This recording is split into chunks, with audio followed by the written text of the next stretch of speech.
There are more answers than you know. 4 students found each had multiple stab wounds. Some had defensive wounds, showing they fought with the attacker. And there was no sexual assault. County Coroner Kathy Mabbutt is describing the murders as personal. Hey everybody, how are you guys doing this evening? Welcome back to Watch the Obsession True Crime. And tonight we have a really special show. We're going to be talking about the Idaho versus Bryan Kohberger case. I got some glare in my glasses there. And we have a special guest with us tonight, and that is Daniel from the now DT show. Some of you might know it. It used to be called the Drunk Turkey Show. He's just made some little changes to the name and just, I think, a little bit to the vibe of the show. I think he's doing a great job. I was just telling him backstage that his channel has become my personal go-to for getting like regular updates on the Idaho case because, you know, you can only read so many court documents in a day, right? But he's doing a great job of delivering it all to you, and he knows a lot about this case. Like me, he's been covering this case from the very beginning, and hopefully together we can bring some insight to some of the most intriguing aspects of this case of, you know, Bryan Kohberger himself, his personality. Is Bryan Kohberger guilty? Is he the man? Do we have the right man? Is he guilty of committing this horrible, horrible crime? What's going on with the evidence? What evidence is there that we might not know about yet? Because if y'all remember, in the beginning, well, the first couple of years before the trial, since this crime happened, there was a really broad and really strict gag order just laying over everybody, so nobody could talk about this case. Even people who are not covered by the gag order have just been afraid to say anything, or maybe they didn't want to out of respect, because after all, the court did impose a really broad and strict gag order. But now that that's lifted, a lot of new information is coming to light. And I mean, you know, when you put something like shocking or bombshell in the title of a video, people say, oh, it's clickbait. But man, as it relates to this case right now, with all of these document dumps and all this new information coming out, there really is shocking bombshell information being released to the public every day, just about. So it's all interesting stuff. So without further ado, let me bring Daniel into the stream. And welcome, Daniel. How are you doing? Hi, how's it going? I'm doing very well. Thank you for the intro. I appreciate that. And thank you to those in the chat. A lot of familiar faces. It's good to see all y'all. Yeah. Thanks everyone for being here. And thank you, Daniel, for coming on. I've been really looking forward to talking to you and getting some of your insight into the case. I know when I was on your channel, I got some feedback that I talked over you and I just talked too much. So tonight, I'm going to let you talk, my man. I thought you did great. I enjoyed our conversation last time, and I'm glad to be here and glad we can talk again. Thank you. Well, I was just really excited to share all the information from the Sig Chi guys, because I figured you didn't know all of it. And I just wanted to give everything I could to you and your viewers there. But sometimes I get too excited. So just generally speaking, what do you think about the Cy Ray affidavit and in his statements about the cellular data, particularly that time advance data? And if you guys are watching and you don't know exactly what I'm talking about, just hold on for a minute. We're gonna bring to light exactly what we're talking about. But I just want to see what Daniel thinks of that in general first. So the advanced timing records, first and foremost, what those are a more accurate, detailed record of location of where a person's phone is at a specific time and location. It's a lot more detailed than, for instance, called detail records, which are used with like triangulation and things of that nature. Now, these advanced timing records were used with AT&T early on in the investigation to try to find one, suspects, and two, to rule out any of the people that they had in mind. And they looked at the victims' phones and they looked at other persons that became an interest early on. They also did a tower dump. This tower dump was in the PCA. They looked at about 3,800 phones. Bryan Kohberger's phone wasn't in there. Now, they were able to get... Because his phone was off at the time, we now know. Correct. His phone was off. I know a lot of people question that because at the PCA states that, It could have been a number of reasons, but the PCA was written about anywhere between, what was it? His name came up December 19th and he was arrested Mhm. the 29th. So in about 10 days. So a Right. lot of the information, including his phone, hadn't been gathered into evidence yet. Mhm. And so they didn't know why his phone was off at the time. Now, because phones, you can't just pull out a battery or do those things. You have to Mhm. actually do a series of swipes and confirm that you're turning off your phone. They have now been able to determine that his phone was off during the time of the commission of the crimes. And because of that, they weren't able to get his advanced timing records. Now, back Mhm. 22, AT&T, well, they were the last of the major carriers to actually start sharing these advanced timing records with law enforcement. Now, they could be requested, but they were highly costly. And Mhm. I think the FBI was one of the few agencies that had access to them, but Mhm. AT&T only withheld them in storage for 7 days. That's And right. so they were able to get the dump of the 3,800 phones and also of the victims, Mhm. because those things took place on November 15th and November 16th, 2022. And this is in the documents by Cy Ray. He references those Mhm. dates in his documents. And so obviously those days fall within 7 days of November 13th, 2022. What doesn't fall within those 7 days are Bryan Kohberger's phone number and access to his phone. He did not become a suspect until December 19th, or his name didn't even show up as a person of interest until December 19th. That's I'm right. sure shortly after that is when he became a suspect, but it wasn't until December 23rd when they inquired about these advanced timing records. Now, Syre goes on to say in his affidavit that the prosecution is not hiding the advanced timing records that they have. They've shared them with the defense. Mhm. Now, it seems like there was a miscommunication, in my opinion. I think that Syre believed that the prosecution was trying to say that no advanced timing records existed at all, when that wasn't the case. And I Right. don't think either he didn't read the state's response, or he Yep. prepared his affidavit prior to the state's response and the defense decided to release it anyways. Mhm.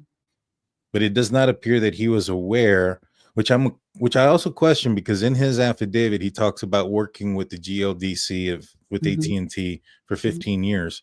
But it sounds like he was not aware of the 7-day retention. Now, that could be for a number of reasons. Maybe perhaps it slipped his mind. He works with a bunch of different mobile carriers. This was several years ago, etc.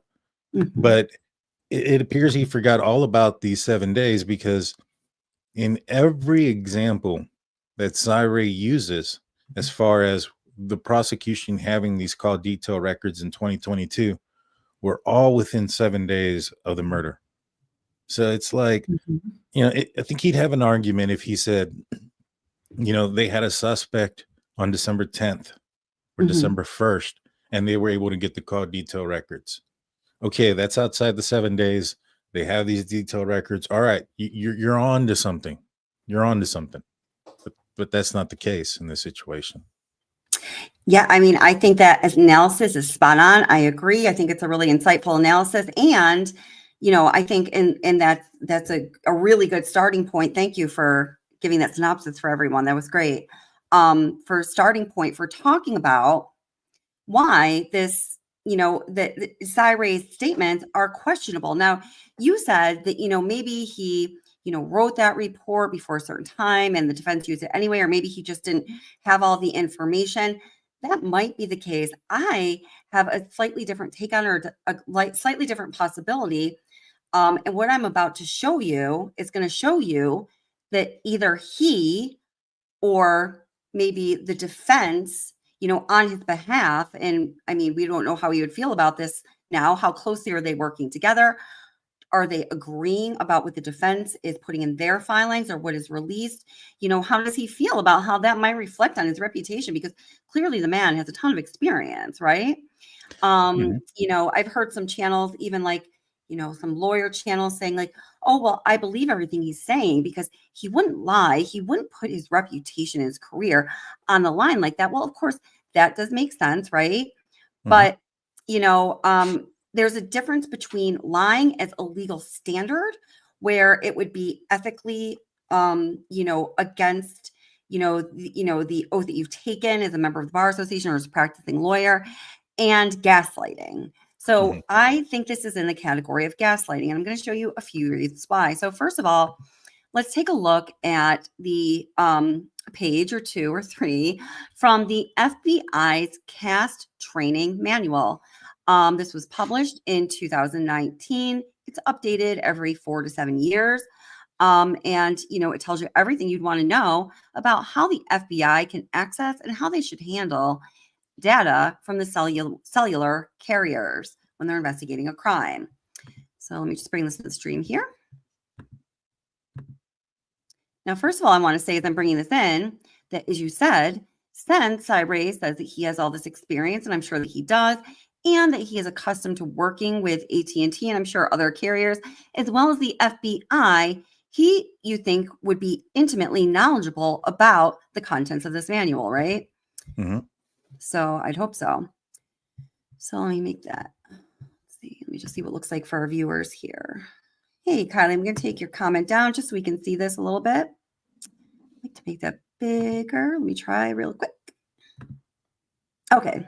Yeah, that works. Okay. So what I'm looking at here is the top field. And are you able to see that, Daniel? Yeah, I can see it. Okay, cool. So as you see, if you were to scroll down here, it says major cell phone providers overview, and it just gives an overview of, how you contact them, who they're doing business as, and what kind of information is available from them, essentially. So we have AT&T, T-Mobile, Verizon, Sprint, and so on and so on. So there's a field for each of them, okay?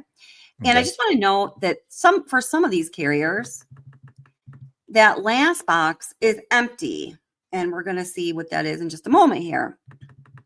Scrolling back up to AT&T. Okay, so I just want to look at the last 2 boxes. It says location-based services. I'm going to make that a little bigger for our viewers, and then scroll over. Mobile locate triangulated coordinates of device based on timing advanced or time on arrival, TOA. Now, if you're talking about Verizon, they call that RTT. So for AT&T, time advance is basically the same as Verizon's RTT. Oh, and I was just telling Daniel this, for those of you who don't know that, like Daniel, I've switched careers, and I used to be a site acquisition specialist and worked in expanding cellular networks. I actually was the rep for Verizon when they had to expand their network when the Pope came to the United States in 2000. I can't remember, like 2012, 13, 14, right around then. It was Nice. it was a really great thing. And I wanted to stay in that industry because it was like a huge resume builder. And so I got another job, a great job, moved up. And then there was a turn in the economy, and they laid off all of their directors 7 months later. So then I switched careers. It's like, okay, great. Anyway, so I worked with the radio frequency engineers and all the super smart, nerdy people, that know all of the inner workings of how cell phone companies actually get this data that they can give to law enforcement to help solve crimes and determine anything you want to know about a cell phone. Okay. So I'm going to start reading that again. So it says mobile locate triangulated coordinates of device based on time advance or time on arrival, TOA, and suspected radius emailed every 15 to 30 minutes. Use event-based mobile locate. So what they're saying is every 15 to 30 minutes, and this is important, you get a very accurate read of where a phone is located based on this time advance technology. And they say that they can determine your location within 10 meters of accuracy, which is amazingly accurate, right? And there's something else there.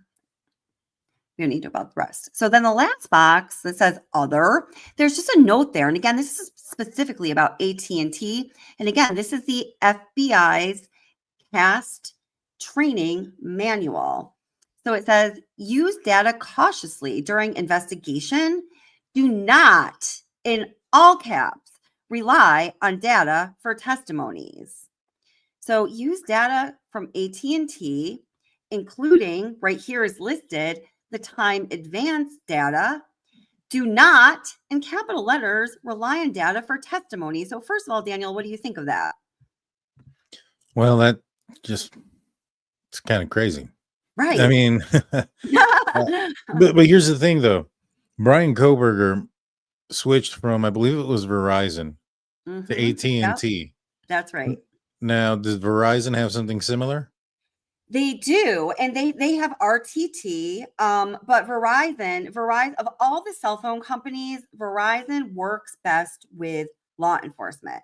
So maybe I don't know if you know this or not, but so if Verizon is your cell phone carrier, y'all, here's a little tip for you, and you're going to go commit a crime, you might want to switch carriers because Verizon's going to give it up. AT&T. Do you think that's why he switched? I think it's very possible. I hadn't thought about that. I think it's you that I heard that from first. That was your thought, right? Mhm. When you said that, I was like, oh my God, that makes perfect sense. Because based on so much of the other evidence we can now see, including, well, the ringer for me is always the purchasing of the K-bar knife, the sheath, the sharpener, and I can't pronounce it either, that mask. Yeah. Okay. Well, okay. Yeah. And then, also, we might look at a little bit that, it was an academic paper he wrote on, what he's going to do to commit a crime, to investigate a crime. Mhm. And I also want to say thank you, warning label Nina, for grabbing those documents and sending them to me so we can look at them, because I was in a hurry because my son had to study for his test. So thank you. So, I mean, yeah, this here, what you're telling me just kind of shows me more, especially a guy in his field with his expertise, that it may not have been just merely, I want to switch it, because we've Right. seen Verizon being pulled from this area. So we know that Verizon is a carrier that is in the area. Yeah. It's a lot easier to, even if you're going on your own, because I know that a lot of the pro burgers are going to come out saying, well, he just went from a family plan to a regular plan. No nefariousness there. And I get it, but I would still assume that it's easier to switch from a family plan to your own plan if you're sticking with Verizon. Yeah, it is. With I the same literally just carrier. did this about 2 weeks ago, and it always is, right? Yeah. Yeah, I mean, it's like upgrading your phone. You're completely changing everything. Your plan and everything every time you do it. It's almost equivalent from switching from one place to another, except you can see the hassle it is to switch from one place to another. So for him to go on his own plan, to me, sticking with Verizon and Verizon working in the area would have been the easiest move. Mhm. Seeing this and seeing how, you know, that's his field, man. I don't Mhm. put it past him if there was reason behind it. Right. So not only does he know, so yeah, what you're saying to put it all together is, because as you're saying it, it's coming together for me too. Not only did he perhaps, we don't know, this is just speculation, but it makes sense. It's possible that we know he switched from Verizon to AT&T sometime like, I think it would have been like 8 months or so before this crime was committed, which also happens to be right around the timing of the purchase of the K-bar and all that, right? Yeah, he had purchased the K-bar Yeah. knife in January, I believe. And then right before he Yeah. moved in June is when he purchased the mask at a Dick's Sporting Goods. And then I believe there was some other purchases that were made. This guy sprinkled his purchases. He didn't buy everything all at once, and he waited a few months in between, or a little bit of time in between these purchases as well. And then right smack dab in the middle of those purchases, all for items that were very explicitly, materially present at the crime scene. Either they were, left there, seen there, or it was obvious they were there due to the injuries.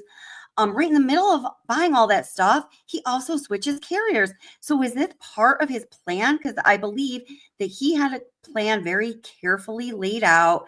I think he thought ahead of time about all these steps. Perhaps he used, the feedback that he got from that survey that he had on Reddit about your mindset and all these other things, when you commit a crime, to inform how he would create his plan. He is an academic person. I know if you're writing, a big research paper, or, a big, like I had to write a capstone thesis, you're going to do these, you're going to create these ways of gathering data to inform you of, how to write a compelling argument or complete a compelling plan. And then you'll include that either, in the form of data or anecdotally into, the final project. So I think that's What do you exactly what think? he did. What do you think? I haven't looked into it. Somebody told me this. I probably should go look into it. But I heard that Reddit thing that he did for his thesis, well, that came out like about a month before his graduation. That's right. So it makes So no sense that he should have probably been done with his thesis at that point. Well, sometimes you'll complete your thesis after, but that was far too late.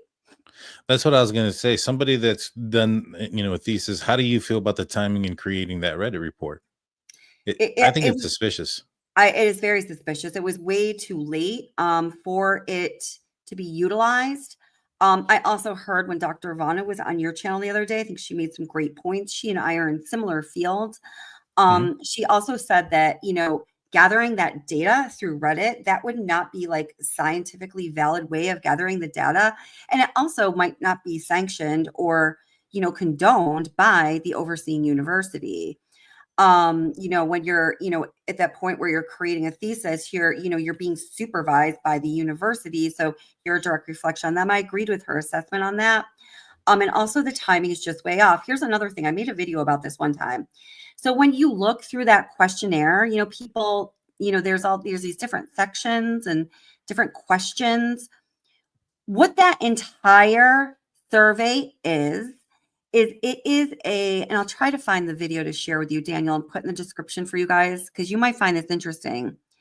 What his survey that he put on Reddit about the criminal frame of mind really is, it's a compilation of existing diagnostic and assessment questionnaires that already exist. Like there's one that some of those questions look familiar to you. You're like, oh, have I committed a crime? That looks familiar. One of those questionnaires is a questionnaire that people probably in your life, you're going to definitely fill it out when you go to see your general practitioner, or if you go to, an appointment with a counselor because you're just feeling a little off. They just want to get an idea of your mental and physical health, and they'll have you fill out, that questionnaire. He just kind of threw those all together, which I also do not think would be acceptable for him to use as his way of gathering information for his own thesis or whatever, because there was really nothing put into it. He just copy and pasted. Which all the more to your point, I do not think that survey was for the use of him creating a thesis or whatever it was that he did. Yeah, maybe. I mean, I think there was some questions maybe he sprinkled in there. There was literally none. There was literally Really? none. Yeah, Really? there was literally, they were all from, well, there may have been one section. It may have been at the end where there is a template evaluative or assessment questionnaire. And then there's a space at the end where you customize the questions based on what areas of inquiry you're doing. So you're right. There might be a couple, but it was basically overall a copy and paste. Yeah, because I thought that, given how close it was to, his graduation, some of the questions, and I'm going off of memory, and I think I maybe have read it once. Wasn't there something about like, how did you get caught? How did you make entry? Those type of things. Yeah. And I felt that maybe perhaps he was trying to add on to things he hasn't thought of yet. Like how did, because to me, like that backsliding glass door. Oh, Daniel, hold on just 1 second. I have to restart my screen, but you just keep talking. I can hear you. Okay. Okay. Yeah. So like the backsliding glass door, in that document that he wrote on May 2020 about what to look for, specifically in there were doorknobs and looking for DNA on doorknobs. And then we find out that the door was left open the entire time that the crime had occurred. And we know that because Murphy went outside while there was a struggle in Xana's room that we could hear, or that is being described that you could hear from a camera 50 feet away. And so all that just tells you that he opened the sliding glass door once and he never touched it again. According to law enforcement, it was still open when they got there.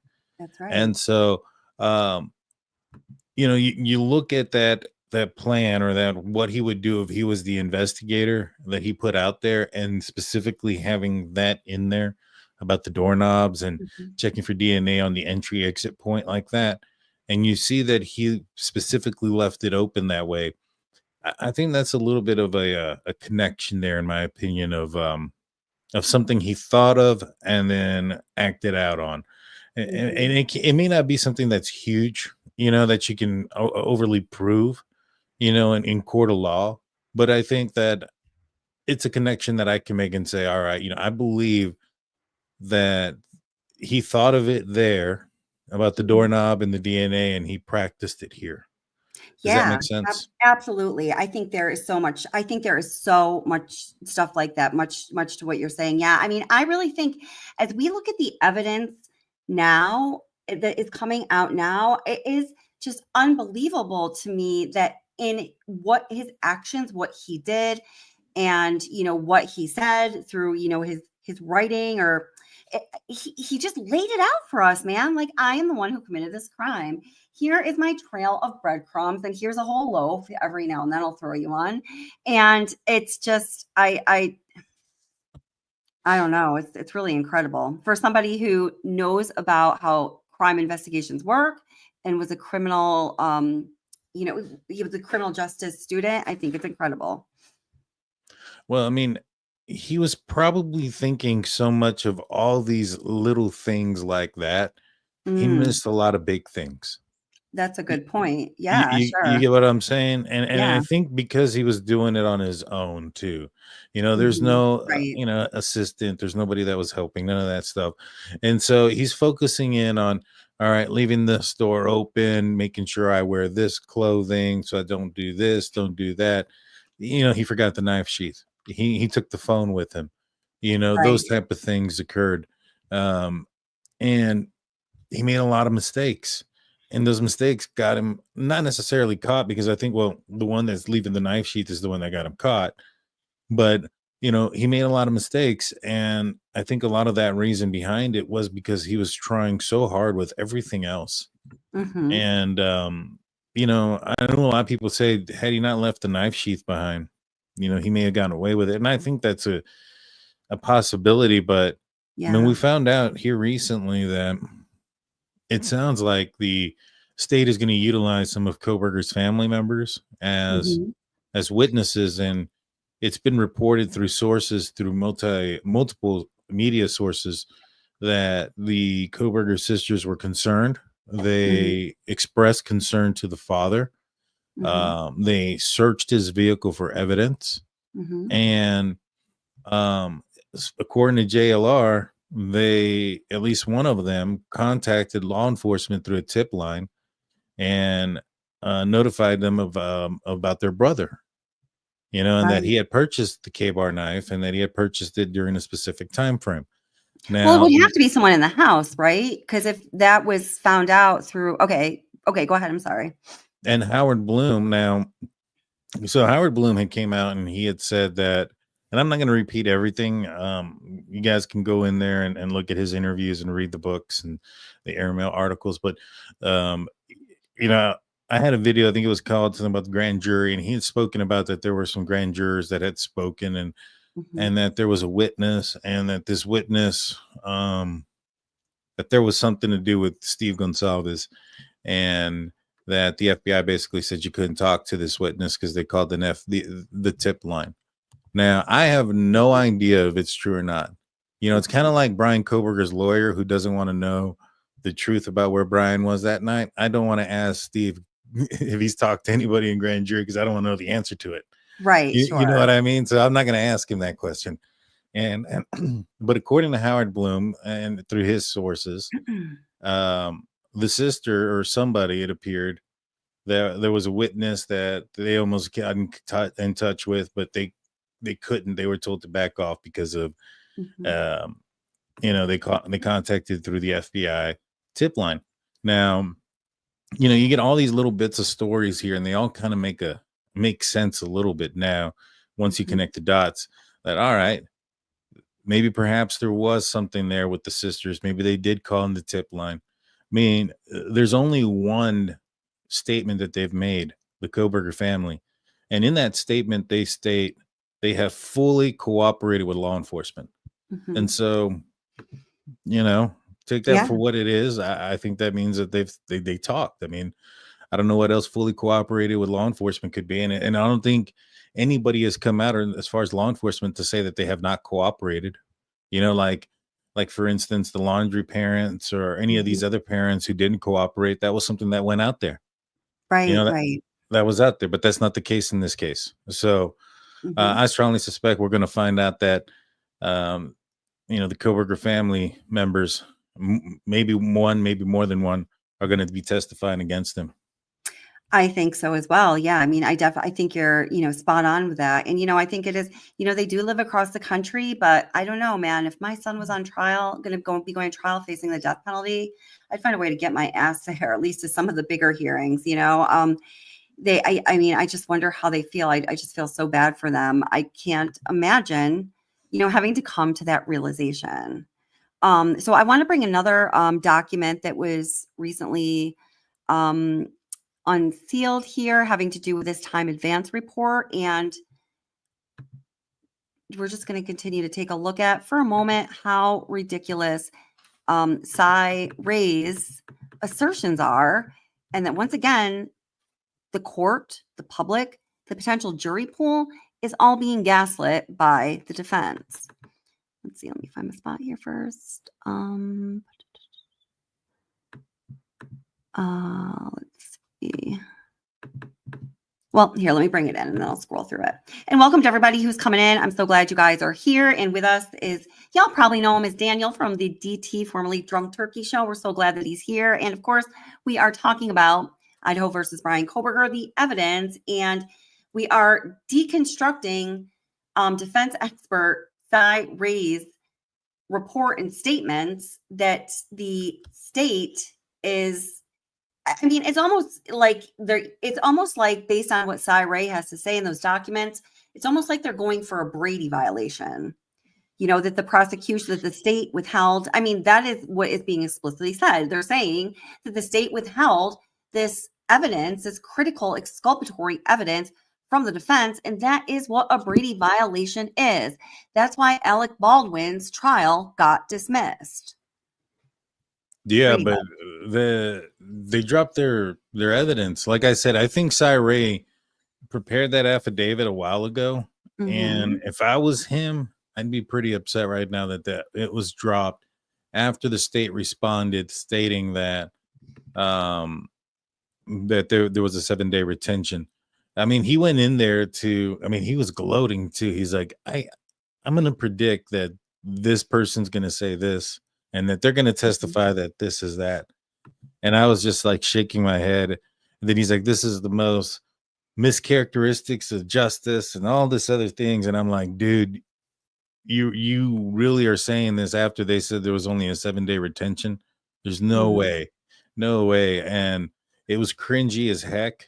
Once you realize what came before it. I just have no idea what what the defense was thinking in releasing that. I guess they were hoping to trick the few who don't read the Right. Yeah, I mean, yeah, they don't read. I mean, I have no idea what else to say. The rare illiterate potential juror. Exactly. Oh my gosh. Yeah, seriously. Okay, so just all along the lines of what we're already discussing, but then let's go even deeper, okay? This is from Cy Ray's affidavit here. So let me just go back and make sure we have the view optimized for the viewers. I think that does it. Okay. So I'm just going to read a little bit here. The section above just talks about his extensive experience, and good for him. What I have to say about that is your extensive experience should make you knowledgeable about all the information that I am presenting to you guys and talking about Daniel here that is not included, in his statements, and everything doesn't need to be included, of course. But when you see the whole picture, it becomes clear to me that other information is intentionally left out and that this is all a big old gaslighting effort. Okay, so it says time advance. Time advance records are maintained by cellular network providers that provide a time measurement. This time measurement refers to the amount of time it takes a radio signal to travel from a cell site on a mobile device and back to the cell site. Given the signal travels at a known constant speed of light, it's possible to use the measurement to determine the distance the mobile device is from a known cell site. So in reading that description of time advance, I want to point out something I'm going to talk about from another couple angles. It is one of the, well, I'm going to say 3 standard ways of determining a cell phone's location. But if you're the FBI, they have 2 additionals that I'm going to tell you about in a minute too. All right. I learned a lot from covering the Chris Watts case so deeply. So then it says number 2, when multiple cell sites record time advanced data in short periods of time, it's possible to use trilateration to determine the location of a mobile device, not to be confused with triangulation, which is yet a different method of determining a location of a device. This use of timing advanced data in this manner, I want to emphasize this sentence. The use of timing advanced data in this manner is one of the most accurate ways for law enforcement to locate a mobile device.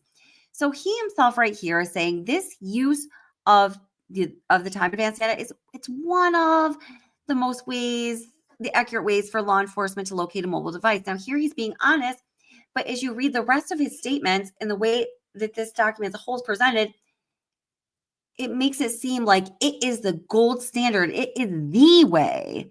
It is the foremost, most trusted way, that law enforcement uses above all else. Well, that's not exactly true. And that might be one of the reasons that the state either did not get this information, in addition to the fact that AT&T only was holding on to it for 7 days, because they do not need to obtain all sources of information that are available. I mean, they can, but they don't need to determine the location of a cell phone. Certainly, best practice would be to use the one that is the gold standard, and then others just, kind of as fact checkers to corroborate that information. So I think the fact that Cy here says himself, in plain terms, the use of timing advanced data is in this manner is one of the most accurate ways for law enforcement to locate a mobile device. Okay, well, you're making a big deal about this way, but you're saying that there are other ways just as accurate. So once again, this is cherry picking gaslighting, in my opinion. And now we go back to the fact that, oops, what the heck is that? I just switched screens on me. That's weird. Stop screen. Sorry, I have to talk to StreamYard while I'm trying to click around here. It doesn't listen. Okay.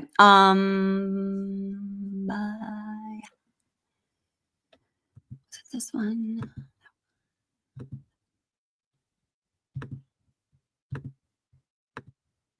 Oh, I think I closed it. Oh, no, I didn't.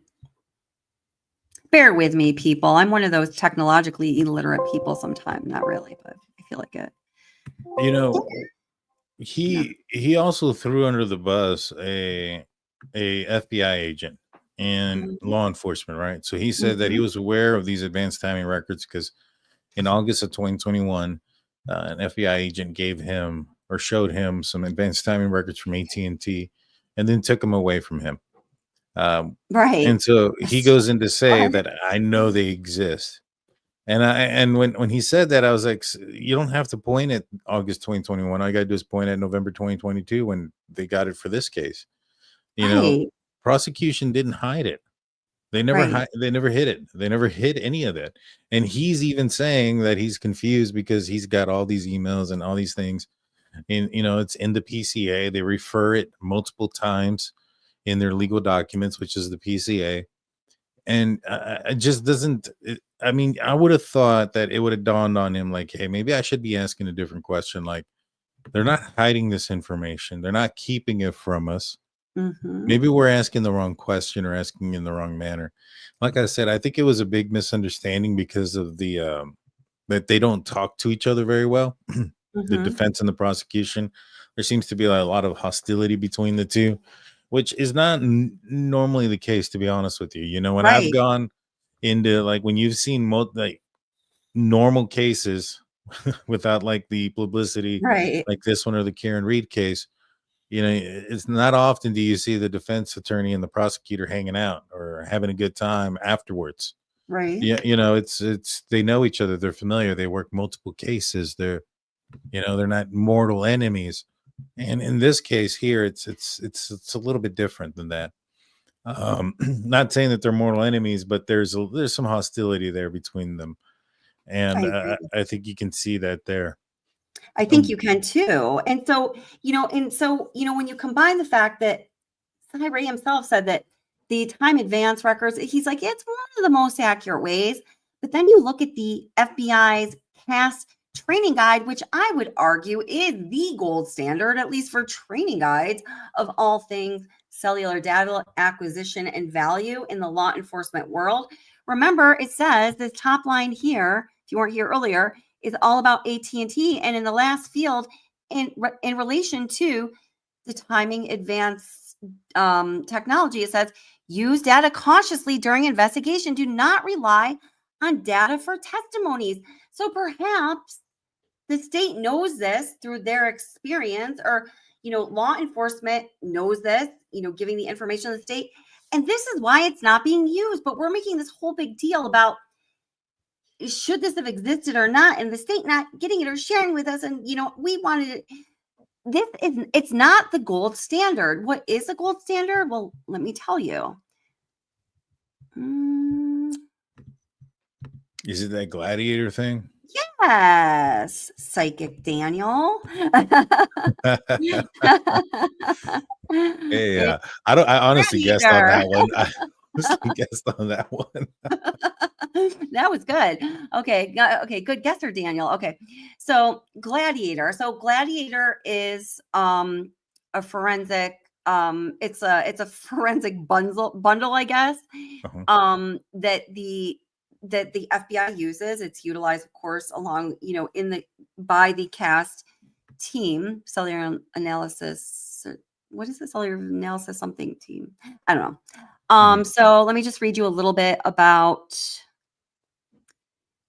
It says, a proven global solution deployed in the US and in international territories. Crime investigation methods use telecom geolocation data. Okay. Geolocation can include trilateration, I do believe, but GPS, global positioning service or system, and the different variations the different cell phone companies have on that, also can locate a phone with, they say, 7 meters of its location. I Mm. mean, I don't think the 10 meters versus 7 meters is really material here. But as far as the location of a cell phone, it is just as accurate. Now, whereas the time advance data, the trilateration, you're going to get a data point for where a phone is located every 15 to 30 minutes. The GPS location systems at different itself, and then the variations that different carriers have, can do that every second, every moment of time, any location on the entire earth. That cannot be done by AT&T's time advance data system. So obviously there's something better to use that's more reliable, that's more, that passes the test of scientific method. It's tried, true, accurate, replicable, and time and time again. So it goes on to say about Gladiator, crime invested method. Oh, I already read that. Autonomous wireless network recon solution for border security, apprehension, and search of rescue operations, or people that commit crimes. CALEA compliant, lawfully intercepted electronic surveillance solution, patented, true to law. I don't know if this is actually what I wanted to read. Oh, search area based on actual cellular network coverage and configuration, call detail records and geolocation analysis, mapping and reporting, forensics, phone evidence, report for prosecution and court. So what Gladiator does also encompasses the exact same thing that all of those different technologies from the individual cell phone carriers can accomplish in a not nearly as good way. For example, time advance mapping from AT&T, which really makes whether or not the state got those records, even if they were available, even though they were only available for 7 days and they didn't even know about Bryan Kohberger far after, they may not have chosen to get that anyway, even if it was available, because they've already got that covered. And the way that they've got that covered already encompasses whatever it is AT&T could provide anyone as far as what they know about the location of a phone, including the time advance mapping. Does that make sense? Yeah, and the other thing too that struck me is I don't think that Cy has ever been in any court or testimony in Idaho, but Nick Balance has, Special Agent Balance. Correct. He was in the Lori Vallow case, many cases. I just thought it was funny that you just kind of, with everything that you're reading and everything that you're going through, it's like, the defense is going to try to come in and say that this guy doesn't know what he's doing. I just, it's outrageous. But Totally outrageous. Gladiator's what they used to catch Alex Murdaugh, right? Yes.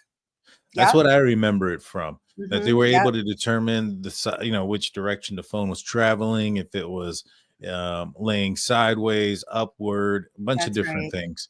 That's right. And at the end of the day, what is it that Cy is trying to, or what is it that that the defense is trying to say here? Is that there's a 7-minute extra amount of time that Bryan Kohberger's phone was actually connected to the network, and that was between 2:47 a.m. and 2:54.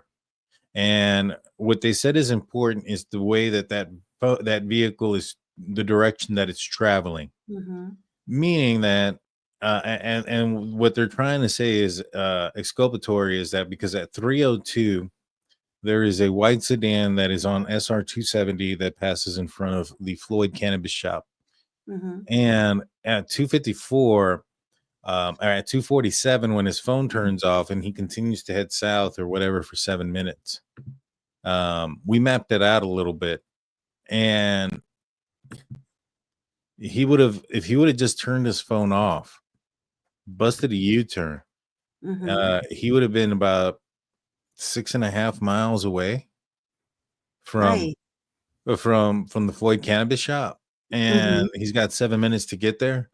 So I mean, it's 60 miles an hour. There's the speed limit there. Exactly. The defense is trying to say that, well, he was facing the other way, which corroborates what he said. He said he was westbound. Well, when his phone turned off, he was driving west. But that doesn't mean that you can stop on the brakes and turn around and head the opposite direction. And so, and even, let's just say, it's like, does a car have a steering wheel? Can that mother effer turn around? Yeah. I don't understand that point that they made at all. Yeah, neither do I. And even if, let's just say that there was another white Elantra or white vehicle, passing on SR 270, that's not the vehicle that was that they utilized to identify his car. It was on the one on Ridge Road, the one also on Linda Lane, and also on King Road. So those are the ones that matter. Just kind of like I get some folks that come in and say, well, what about the white car on the gas station camera? It says 3:45, but at 3:45, the Elantra's on camera over here, according to the documents.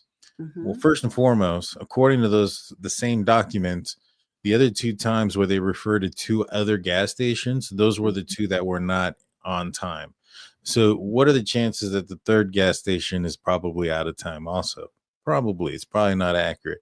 3rd, it's only a block away from where the vehicle was spotted. So I do think it's quite a bit of a possibility at some point, within a 2 to 3 minute time frame, depending on if it's, early or late. I think it's quite possible it was the same vehicle. But even if it's not, if there's another vehicle that was out there that night, that other vehicle is seen a block over. That's not the same vehicle that they utilized for the identification of the vehicle. That's not the one that they utilize for the one on King Road or the one on Ridge Road. So, um, is it possible that there's another white four-door sedan out there driving around at that time? Yeah, I mean, there's a lot of white four-door sedans out there. Mhm. So it's yeah, at the end of the day, there's one on Ridge Road at a specific time at 3:28 Mhm. that they see, and it correlates with the Linda Lane when it passes in front of it. Uh, and then with the dumpster camera, not the one that captures him off of there at the Queen Apartments. And then there's the King Road, 1112 King Road, tail or not tail light, the porch light camera that captures the vehicle coming in. And those are the ones that are important. Those are the ones that identify the vehicle without a front license plate, and it being a 2015 Hyundai Elantra. So Yeah. that's what's important, and that's why it's in the PCA. I mean, just because there's another car out there. I mean, we see in the Linda Lane footage, like, shortly after the murders, you see people leaving the apartment complexes and heading out. I mean, it's Yeah. the morning. People leave early. People have to travel places. Sometimes people leave. They have to travel out of state or out of town. Thanksgiving was around the corner, and so who's to say some of these guys were traveling home or whatever the case may have been, and we're heading out early, and Yeah. so it was almost 5 in the morning at that point. Some people do Yeah. get up to go to work. That's right. That's totally right. That's right. All super great points. I mean, absolutely. And that's actually going to segue into what I want to talk about next. Just want to read a couple of comments here. Now let's see. I want to read this one because Sirius Black and let's see. Welcome, Kylie. How are you doing? Kylie says or asks, why would he put his reputation on the line speaking about Cy Ray for the defense when he has only worked for the prosecution and think he did a case and I think you mean in the past couple of weeks. That is a good point, right? Now, I think that Sirius Black give us the information that I believe answers this question. Sirius Black, and how are you doing, my friend? It's always great to see you. Cy was also bound by a contract, so he was unable to testify for the defense until now. He is no longer under contract. He might be pro bono, but he is clout chasing 100%. He's just been liberated from this contract. He can now be hired, retained, paid an exorbitant amount of money to be an expert witness in a number of trials in the area and across the country if he can make a name for himself. And what better way for him to make a name for himself than to give it a try in the Bryan Kohberger case? Sirius Black, I think that is such a great point. And Dan, I'm going to ask you to comment on that because I need to restart my monitor again. Sorry about that, but I know you're going to have something great to say. Well, like as I said, he threw the FBI agent under the bus, right? He's throwing law enforcement under the bus, saying that, oh, we had this availability. I'm able to talk about this super secret thing that I wasn't supposed to talk about. I can give you time, date, location, and all this other stuff. And the agent who basically told me not to talk about this. You don't do that if you're going to continue to work with them. It's not about where you've been, it's about where you're going. And I think he's seen the writing on the wall where his stuff has been called junk science, and law enforcement agencies are no longer utilizing that. They're going to the gladiator stuff, and they're going to other means. That's right. And I think he sees the writing on the wall there. He's no longer being, I guess, he's no longer going to be for prosecutions anymore. So now he has to make a name for himself out there, and he has to let defense attorneys across the world know that, hey, I'm willing to say what you want me to say for $1. And that's what we're seeing right now. That's right. That's right. I totally agree. That great insight That's again. my opinion. I'm not saying that's what he's doing. That's just my opinion, by the way. Yeah, I mean, it makes so much goddamn sense. Mother of Cycle Breaker says, and welcome, how are you doing? Says, where are the cameras? With his car not turning around and going the opposite way. There was not a single camera, traffic, ring that defense wasn't able to find to prove his car continued the other way. Well, I think that what you're asking, I think the answer is yeah, it might be possible there wasn't because, there's certainly not a camera along every, single inch meter, whatever, measuring segment of, you know, his travels. So yes, some of those movements, as far as being picked up visually, but on video, you know, are not going to exist. So that's when we rely on, you know, information that might be, you know, be able to be obtained through, you know, any information within the car, or, you know, this gladiator information regarding the cell phone that was with him, which, by the way, we're going to find out during the trial, or maybe you already know, is able to determine things about a cell phone even when that's off, because after all, it is, you know, really a prodigy product of the FBI. So of course it can do that. We love you, FBI. We're just kidding. It's good. We want you to know where we are at all times. Thank you for looking out for us. Thank you. Okay. Hey, if you're in a situation where somebody's accusing you of something and it really wasn't you, and you can show your location, you'll be glad that they have it. I'll tell you what, it was the same thing with like the body cam. When I was in law enforcement, body cam was being one of the first things that was happening, and a lot of officers were like, "Man, we really don't like this," until it started saving some of these guys' rear, because Yeah. people would come in with an accusation of something and like, "Hey, I didn't say or do that. That's not true. That's not true."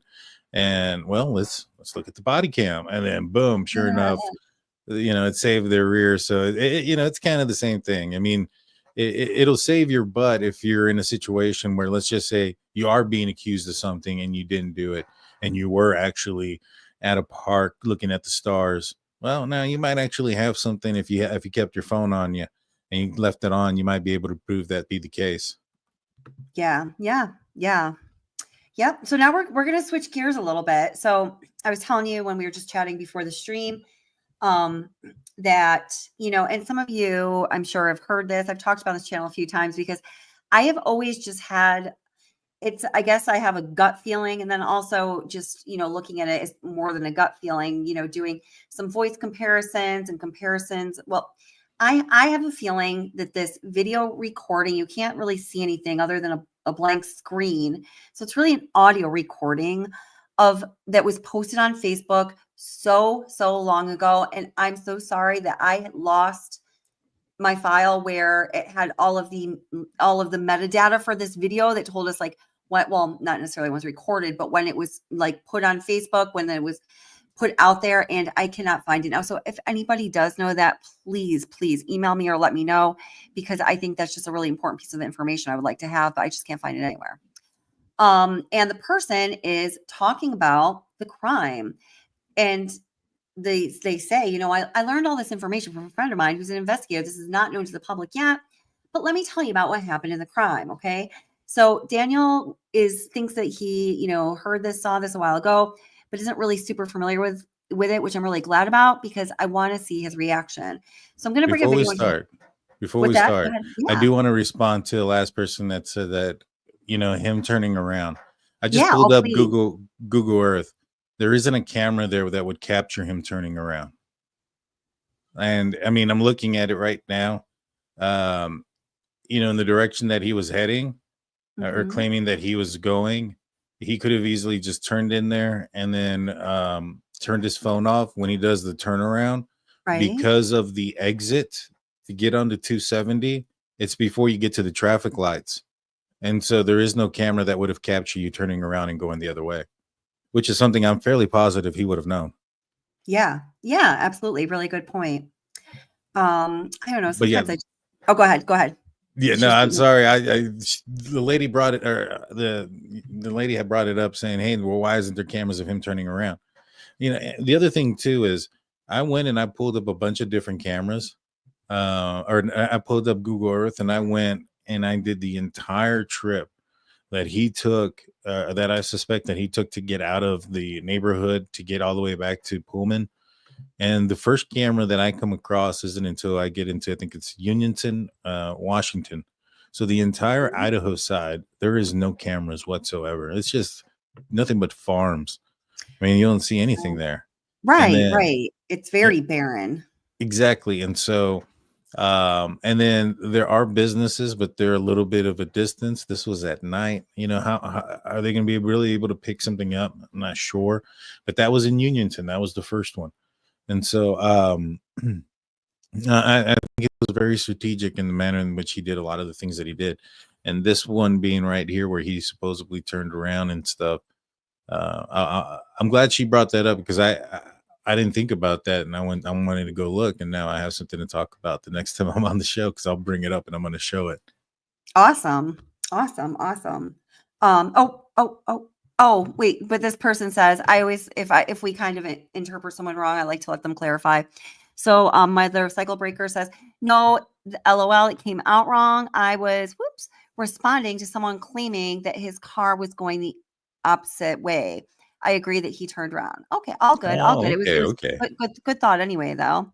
Yeah, I'm All glad right. you thought about that, though, because Yeah. it did make me go in there and look, like, is there a camera that would have captured him doing the turnaround? And there isn't one. Yeah, exactly. Yeah. Okay. And for the person that's asking me why it takes me so long to load my material, it's because I have a lot of material here for you, because we are very efficient here and will work tirelessly to find the information that reflects the facts and actual evidence that we can present to you, because that's what we do here. But okay, so now we're going to switch gears a little bit. And I just sometimes have to respond to these people. I don't know why. It's a childish part of myself. No, I'm the same way. And as far as what you're bringing up now, I am aware of it. I have not looked at it in detail. And the reason I've not done that, I've not done that with this. I've not done that with Papa Rogers. I've not done that with psychics. And the reason why I don't do that is because I don't want to, or I haven't wanted to. Right now, it doesn't matter, because I've read like 2 novels worth of documents with all the stuff that the defense and the prosecution have dropped in this case. You don't want to get it confused with actual Yeah, I facts. didn't want to. Yeah. Yeah, I didn't want to mix it in with something, especially early on when there was a lot of questions going on. I didn't want to introduce something as fact that we didn't know, and I got it That's confused with something that somebody may have told me from the area, and then something else. But this was so long ago. Definitely, I want to see what it is that this guy got right or wrong. I'm familiar with it, but never watched it. Yeah, no, awesome. I think that, and hey, Jay, thanks. I appreciate that. He says fair enough to what I just said about how long it takes me to load stuff. So yeah, I think that's a really good point. I think, I've looked into some of the things, but other than this, because when I saw this one video, it just keeps coming up for me, and there's just something about it. And I'll say more about it after. I want to get your analysis without me influencing you, though. But I know exactly what you mean. I try to do the same thing. There's times where I'm like, like right now, like when people come up, if I do an open panel, I used to allow people to talk about, well, this is my theory. This is, on the conspiracy side of things. I don't even want to hear about anymore. I'm so sick of that stuff going around. I do not want to make any representation of it and put it out there, more disseminate it out into the ecosphere. Like, I just think there's enough bullshit out there. I just really want to stick to facts here. But in this case, just wondering about, were the people behind these things actually Bryan Kohberger? I'm very interested in that. And I think it does speak a lot to the man's psychology, which is really important to me. So I'm just going to start playing this video. It does talk about Papa Rogers a little in the beginning, just because I want to show some similarities between what the person who is Papa Rogers, whoever that is, and what the person in the video/audio says. So without further ado, here it is. Means using an alias. We do know that in these social media accounts, Bryan Kohberger spoke actively about these crimes and became defensive at times when people challenged the way that things went down. On many occasions, I'm speaking about Papa Rogers there. I said Bryan Kohberger, like as though I was assuming it was him, which I'm not sure about, but I'm talking about Papa Rogers. It seems that Papa Rogers and Inside Looking on Reddit just knew too damn much. So what exactly does Papa Rogers know?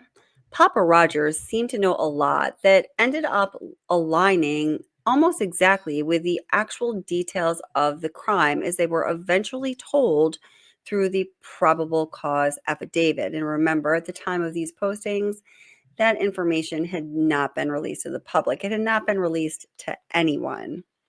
So probably the biggest standout detail that Papa Rogers indicated was that because investigators knew that these horrific crimes were committed with a fixed blade K-bar style knife, according to Papa Rogers, that must mean that the perpetrator left the knife sheath behind at the scene of the crime. Come on, seriously? What dumbass does that? No one other than Papa Rogers surmised that because investigators knew the kind of weapon that was used, that must mean that the knife sheath was left behind.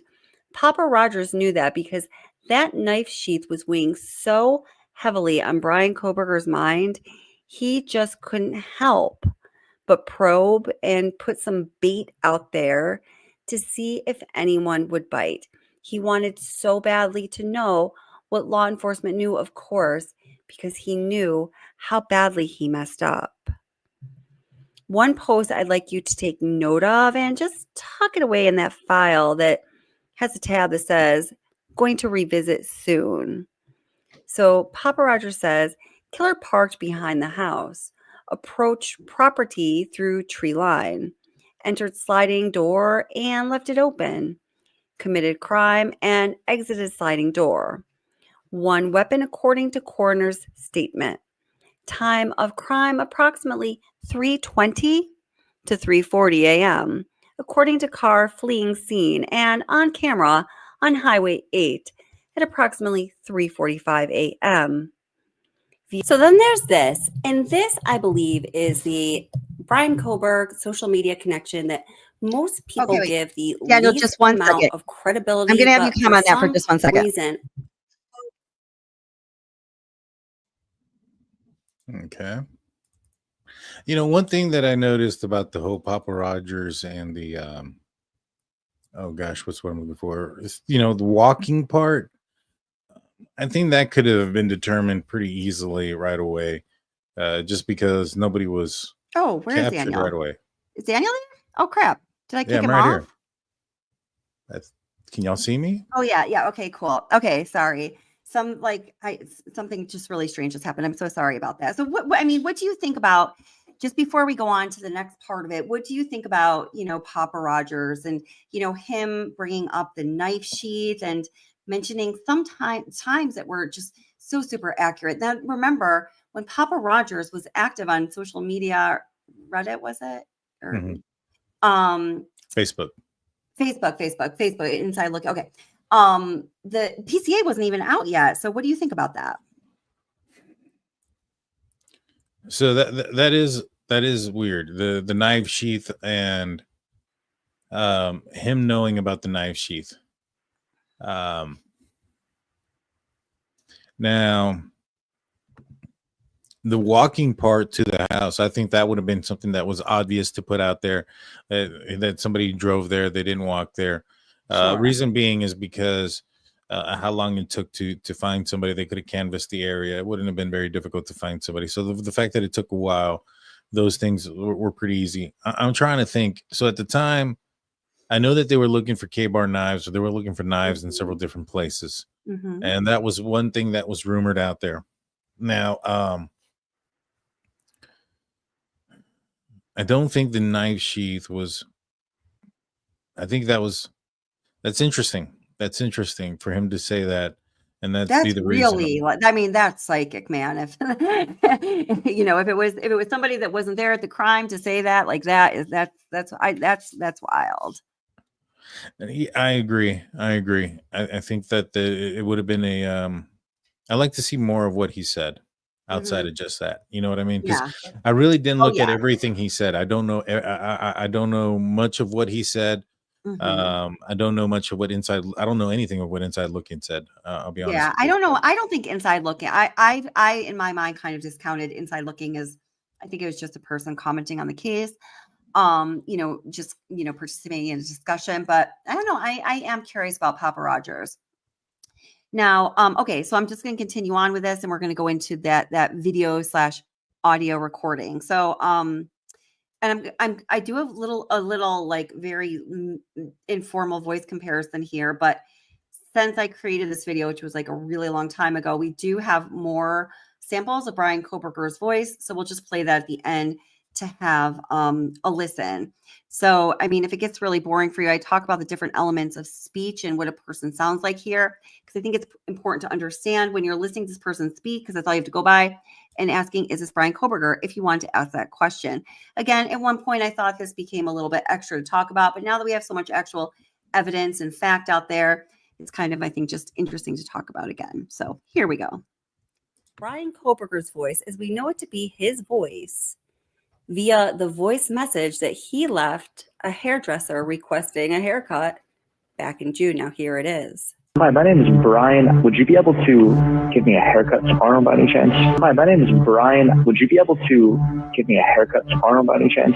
Okay, so now I just want you to listen to a very small excerpt, just a few syllables, a few words from the Facebook video that was posted in December before the arrest was made, well before anyone knew what happened. That gave a great amount of detail about the crime that I believe has turned out to be rather accurate. Here, take a listen. Now, if the screen was recorded at 3:38 Oh, wait. and the car sped by at Hold it. 3:45. I just said when that came out. I guess I did know. If I said it, I did know when I made this video. I gotta listen to it again. Sorry. I just want you to listen to a very small excerpt, just a few syllables, a few words from the Facebook video that was posted in December before the arrest. Okay, so this Facebook video was posted in December. That is what I thought. That is what I needed to know. Thank you, former self, for documenting that within the video. Okay. So keep in mind, this video was posted in December before there was an arrest, because Bryan Kohberger was arrested on December 30th, also known as my birthday. And obviously the PCA was not made public until after that. Well before anyone knew what happened, it gave a great amount of detail about the crime that I believe has turned out to be rather accurate. Here, take a listen. Now, if the screen was recorded at 3:38 and the car sped by at 3:45, it's a very tight time frame. All right, now that you've taken that in, let's listen to the sound clips back to back with no pause in between. So first, we're going to listen to the recording of Bryan Kohberger requesting a haircut, and then we're going to listen to a small excerpt from that video that went around social media that some people, including myself, entertaining the thought that it was Kohberger. Hi, my name is Brian. Would you be able to give me a haircut tomorrow by any chance? Now, if the screen was recorded at 3:38 and the car sped by at 3:45, it's a very tight time frame. And again, let's listen to the two audio samples, one after another. Hi, my name is Brian. Would you be able to give me a haircut tomorrow by any chance? Now, if the screen was recorded at 3:38 and the car sped by at 3:45, it's a very tight time frame. So in just comparing those two audio samples, I bet that many people have an opinion of whether that is the same person speaking in the first audio clip and in the second or not. So my opinion is, yeah, it sounds like the same person, but we can get technical because, hey, why not? So I want you to pay attention to the rhythm of the person's voice. So when we're talking about speech, about speaking, the spoken language, there's different elements to speech. Everybody has their own fingerprint of the way they speak, so to speak. So there's rhythm, which is an aspect of prosody and intonation, stress, tempo, and tone. So the important thing I hear when I'm listening to this person's voice is the rhythm. Hi, my name is Brian. Would you be able to give me a haircut tomorrow by any chance? Now, if the screen was recorded at 3:38 and the car sped by at 3:45, it's a very tight time frame. So the prosody is the rhythm, the stress, and intonation of speech. It provides a lot of information beyond just what a person's saying. And again, everybody has their own style, their own rhythm, their own prosody.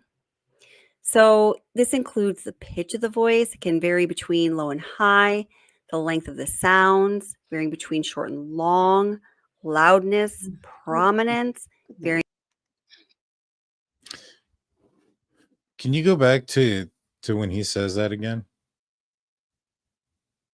When he's talking?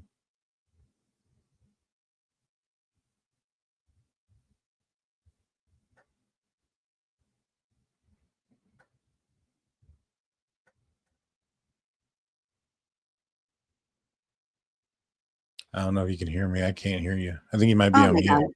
Oops, I'm so sorry about that. I don't know why that sometimes it does keep happening. But so some people in chat, I just wanted to say really quickly, and I saw some other people say it. Jody asked if it had been debunked, and then and hey, welcome, Jody. Many Mo says, "Oh my God, this is worthless audio. It's been debunked. I'm sorry, but it has." So when this was supposedly debunked, I looked thoroughly into the debunking, and there was no debunk out there. It was debunked that it was a debunk, or Can you play it one more time? Yeah, it sounds. The thing is, too, there's a difference between somebody talking very close and then listening to a voicemail off of a phone. The audio, like if you were to go and record a phone call and then also then try to record, like a voice memo, it sounds completely different. Different. Once again, you are being a mind reader. I was going to make that very exact same point. And then we also have the sample of Bryan Kohberger's voice to listen to from when he was pulled over, that traffic stop by that female cop. And I was listening to that today and comparing it. I could put a little bit of that in there too. And that one, I really felt like it was, it sounded very much like him.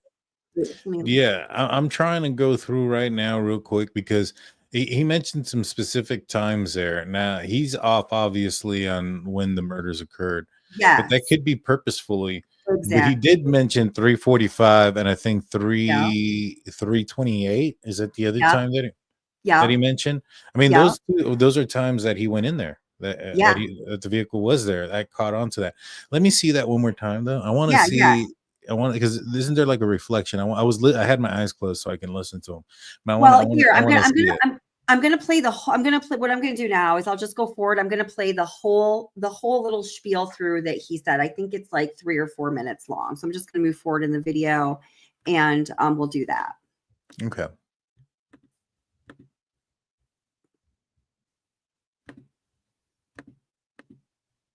Okay, so let's see. Should start right around here. That was put out and circulated around social media that I believe is actually Bryan Kohberger. Maybe. They're also desperately looking for this white car. The reason being is that it was seen speeding by an A&W gas station. I don't even know what that is, but anyway, that's, again, it could be wrong. I was just told it was seen speeding by an A&W gas station / hangout at 3:45. Now, if the screen was recorded at 3:38 and the car sped by at 3:45, it's a very tight time frame, but it is possible that the person left immediately and rushed and was seen speeding by. Now, remember here we have the Papa Rogers account saying this, and I quote, assailant parked behind the house, approached the property through tree line, entered sliding glass door, left it open, committed crime, and exited sliding door. One weapon was found according to the coroner's statement. Time of the crime, approximately 3:20 a.m. to 3. And that's the important thing is the time that's being cited here. 40 a.m. according to the car fleeing the scene on camera on Highway 8 at approximately 3:45 a.m. Vehicle left skid marks upon exit. So you see both of these alias social media accounts, if that's what you are to believe, the Papa Rogers account and the account that posted this video to social media way back in December before any details were known, incorrectly pointed to this one piece of information, the car fleeing away from the A&W gas station at 3:45, as being the piece of information that pegged down the time of the murders. Coincidence? I don't know. What do you think? I sort of don't think so. I think if they were to have put forth all these details and got the time of the crime exactly right, that would have been way too suspicious. Please leave a comment letting us know what you think. Are these coincidences enough to tie Bryan Kohberger to these accounts? And if you haven't heard the entirety of that video that was posted in December and circulated around social media, here it is in its entirety. Please listen carefully. Into the quadruple homicide in Idaho. I don't want to be any more specific than that because I don't want to put anybody in a challenging or contentious situation regarding their continued employment. And I will say what I'm about to tell you is secondhand, but it is from what I believe to be a very reliable source. Again, this can only be considered a rumor as I don't have firsthand knowledge. I never planned on posting any of this information out of respect for the victims' families. However, now that one of the victims' fathers has released some of the gruesome details himself, I'd like to share some of the investigative theory. As you know, the two women were found in the same bed, but with similar wounds. That's what's being reported. That's not exactly 100% true, at least in regard to the fact that they hadn't fallen to sleep in the same bed. One of the victim's wounds were deep gouges that were delivered with extremely aggressive force, so much so that the victim's liver and lungs were destroyed. Here's the theory that's happening. They definitely think it was a man because of the force of the wounds. The person must have been strong, very strong. They think the man came into the room after doing what they did on the second floor. They went upstairs. The person cleanly and quietly unalived the first victim. The second victim awoke and tried to run. They believe that the man possibly grabbed her and she screamed loudly. The man then harmed her, and the reason the wounds were of such force, he was delivering it quickly and forcibly to quiet her, which I apologize for how I know it's disturbing, but anyway, how do we know that she screamed? Because 3 individuals reported hearing a scream between 3:45 and 4 o'clock. That's why the police have such a specific time frame as to when the murders occurred, because I don't know if you noticed, but the authorities weren't called the next day until late in the morning, yet they had a very specific time frame when the murder happened. They think the scream is why. And after reviewing video files from the neighborhood, they reviewed security cameras in the area, and they have an audio file I haven't heard it, but I was told that you can clearly hear a loud scream from a female. That scream was recorded at exactly 3:38 a.m. Neighbors say they didn't call the police because they said there's often loud noise coming from the house. I was told that there are parties there all the time. Again, I don't know if that's true, but it's what I was told. The weapon used was a long serrated-edged hunting knife with a fixed blade. The weapon had not been in the house. The person brought it with them and took it when they left. The 2 victims were on the same bed, not side by side. One victim was found on top of the other. The reason is that the one tried to escape and was grabbed, harmed, and then shoved and fell on top of her friend. That is why there's a lot of blood mixtures at the scene. They're also desperately looking for this white car.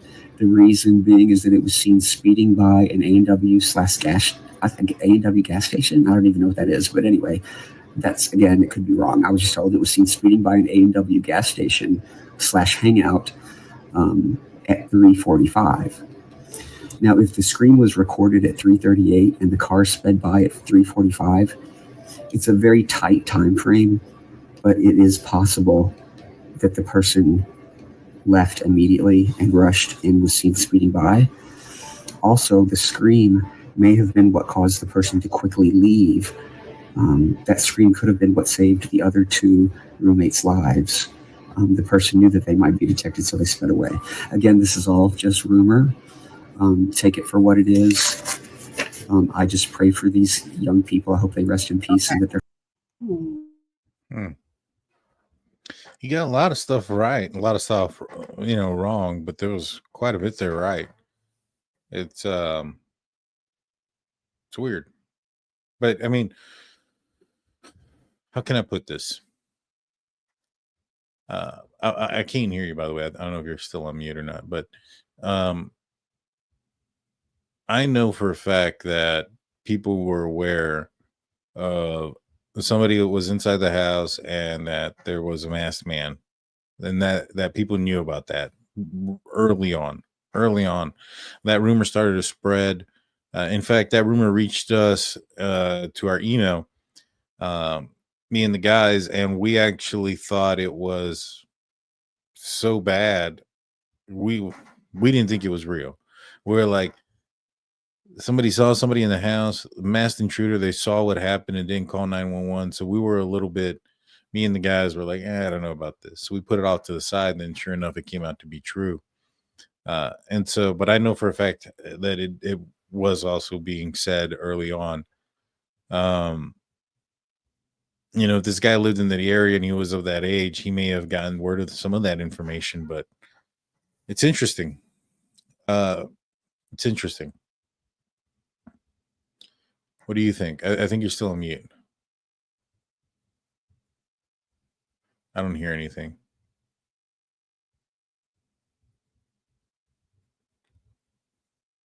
I'm not sure. Can you guys hear me in the chat? I know I saw somebody was like, I guess he came out with his face and it wasn't him, but I don't know.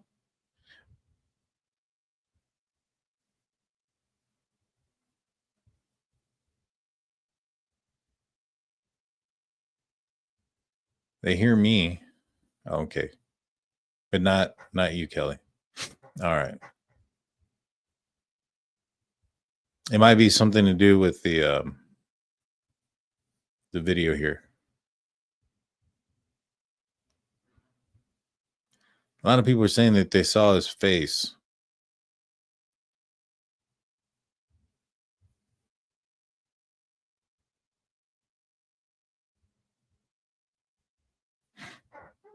I did write a couple of things. Like he used the word, what word did he use? Consensus.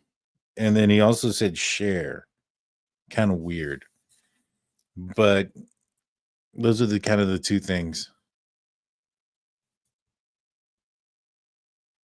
Someone says that they can. Oh, wait, never mind. No, she's not even there. It's just me.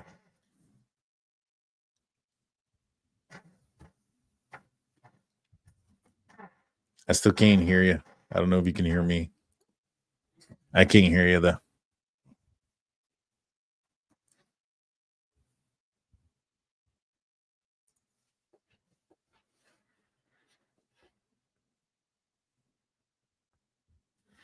Still can't hear anything.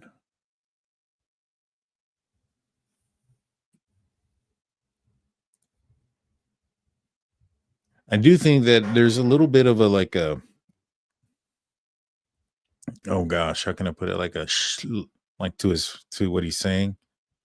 How can I describe this? Not a lisp, but a little something there in his voice. And then a lot of people were saying he did a 30-second follow-up video showing his face. It's not him. Dr. Vona saying, telling Kelly to join from her cell phone. It worked the other day for Dr. Vona. All right. Can you hear me now? I can hear you now. Oh, but there's an echo, isn't there? I don't hear an echo. Oh, you don't? Okay. Okay, cool. Oh my God. Yes, and you're right about this one, Jay. That was a fucking mess. Okay. So yeah. Now Tony had made and I think I hear that list too. And Tony had made a comment, something I had picked up from the traffic pullover video, and that is his use of like so anyways. So let's just take a short listen to that. Okay. Oh, that's the wrong one. No, great. I'm proving Jay's point now. I'm a behavioral therapist. I never said that I was a professional YouTuber. I'm trying to do a decent job for you guys, but I do my best, y'all. All right, here we go. There's no manual on how to do this. There is none. And StreamYard is always super cooperative. But it never even occurred to me that that was actually something wrong. But well, except for the fact that I was blocking the crosswalk, which is what I went through. And states vary a lot from laws. Like Pennsylvania might not even have that law, but in Washington we do. I'm actually just from a very rural area, so we just don't have crosswalks. Oh. Unless I visit an area where there are crosswalks, and then it's not very frequent. Yeah. I do apologize if I was asking you too many questions about the law. I wasn't trying to No, not at all. Like I understand you're not from here, so if you don't, a lot of people don't know a bunch of laws. Like I only know it because this is what I do. But if you're ever curious on any more laws, just RCW, and they can be hard to read because it's in like legal language. But hope that. I didn't hear him say a lot. The guy on the video was saying a lot. I didn't hear him say once. Bryan Kohberger, which is interesting. Dr. Vona, I want your opinion on that. For a person that doesn't say a lot, what does that mean to you? Or you, Kelly, what does that mean to you? Somebody that don't say a lot, does that like some sort of sign of anything? Because I say a lot. Is that a sign of something wrong with me? I don't hear you, Kelly, though. You sound muted. I think there might be an issue when you're bringing on the videos and taking them off. Yeah, I still there. It's just me. Welcome to the Drunk Turkey Show. Just kidding, guys. The cadence sounds really similar. It just sounds like the pitch was changed. I mean, the pitch could be, but I didn't hear him say once. Very direct. Is a nervous thing. And so if somebody doesn't say is that because they lack nerves? Interesting. Yeah, I had to work on not saying Like I had to really work on that. Like I still say it all the time. All right, can you hear me now? I do hear you. I can hear you. Yeah, you're right. It is when I bring up videos. I have to move some of my local storage to the cloud. I think that's why. But you know what? In the beginning of the being pulled over video, he says, anyways, so a lot. You guys will just take my word for that, or you can go back and watch it yourself. I have to wrap up soon because I've got to go to bed to go to work in the morning. But I just think it's something interesting to think about. Yeah. Yeah, it's they got some things right. Him, Papa Rogers, whoever I don't know. I thought it was TikTok, but I guess it was Facebook. The screen guy, I don't know what his name is. Is it possible? Maybe perhaps they weren't lying, they knew somebody? Maybe. I mean, some of the facts were off by a little bit. That gas station, though, did play a pivotal role in this case. And that camera did assist as well. 345 was one of the times it was seen. It's just at the time that it was leaving, and it was also not going in the right direction. Yeah. Yeah. I agree. There's definitely some things he brings up that are very similar. Now, I know that there are some factual differences, but of course, if it really was him, he can't get every detail right. That would send law enforcement straight to him. But one thing I did notice, if you guys want to ever listen to it again, is when he talks about like the nature of the injuries and, the wounds were delivered with grace force. He must be really strong. There's indications of excitement in his voice. And I think it's so in line with Bryan Kohberger talking about himself and patting himself on the back and bolstering himself up. If you listen to him say the word share, he says that since the victim's father has brought out something, I got some things to share. And there's a little bit of something in his voice when he says it. Now, could that be that he's Bryan Kohberger and he has something mischievous to share or whatever? Maybe. Or could it be somebody who actually spoke to somebody in law enforcement and they're just excited about what they have to share? And they actually have some real information there. It could be one or the other. That's true. That's very true. Did any of you see a classroom in the background? I saw a picture, a painting. It seemed kind of weird. Yeah. Yeah. Not that the painting was weird, just that You know, it was like a hotel painting. Yeah. So, all right, you guys can hear me, right? Yeah. Okay, awesome.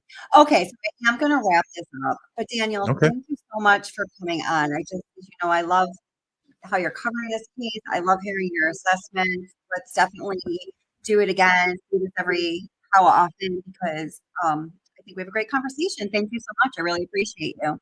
And everybody who isn't already, over on Daniel's channel, it's the T show. If you can all drop the link, of course, and it's in the description. And if you're interested in following this case, definitely got to be there. I appreciate it. Thank you so much for having me. Thank you for the chat. Show me so much love and respect. I appreciate it. There's not every time that I've gone to a channel where, well, here recently it has, but there's been times where I've gone to certain channels where I've been attacked just for being on the channel. And yeah, that definitely was not the case tonight. A lot of love and respect from everybody in the live chat. And I truly appreciate that. And I want to thank you as well for having me on again. And we definitely need to do this again soon. You have yourself a great night. Who is on your? Well, tell us who's on. Are you having? Oh gosh, the FBI. I do. I have tomorrow night at 7:35 p.m. Central, 8:35 p.m. Eastern. I have former FBI agent Jennifer Coffindaffer on the channel tomorrow night. Yeah, we're gonna be talking about the case and the FBI's. I want to get her opinion also on what Ray has to say and these advanced timing records, given the fact that the FBI had access to certain these things. Yeah, definitely. And if you can ask her about that idea of the time of record, if that is like the gold standard or if like Gladiator and there are other ways of identifying the location of a cell phone, we just trump that anyway. Yes. If you think so. Yeah. I have that written down now. Awesome. Well, thank you so much, Daniel. I'm going to be there tomorrow night. So everybody who wasn't planning on that, let's make a date and we'll be over at the TV show tomorrow night. Sounds good. Thank you guys. You have a great night. Thank you, Daniel. Awesome. And I never got this. Thank you so much, Claudia, for the super sticker. And Kylie Cosmos is a new member. Welcome. You know how much I love you, honey. And I know McJay just texted me. She's gone now, but she's done a super sticker too. So thank you guys so much. Always appreciate your support in the channel. And I appreciate all of you guys for being here. Just make sure you do the YouTube things. Hit the like, subscribe, ring the bell. And I'll be doing a live stream here on this channel Friday night, like I try to do usually. Not sure what the topic's going to be yet, but it's going to be a good one. And hey, Sherry, sweetheart, how you doing? Everyone have a great night. And remember, life is hard. Thank you for being good to Daniel here. We expect that of our chatters. So be kind to everyone, but most of all, good to yourself because you deserve it. And we'll see you soon. Oh, the logo. Everybody go check out the community page for What's the Obsession if you haven't yet. Our wonderful, amazing honey bun designed 5 logos. I put my 4 favorite ones up because I couldn't pick just 2. And voting is open until Friday. Whatever you guys vote for is going to be the official logo for the channel. And people love them. Thank you so much, honey bun.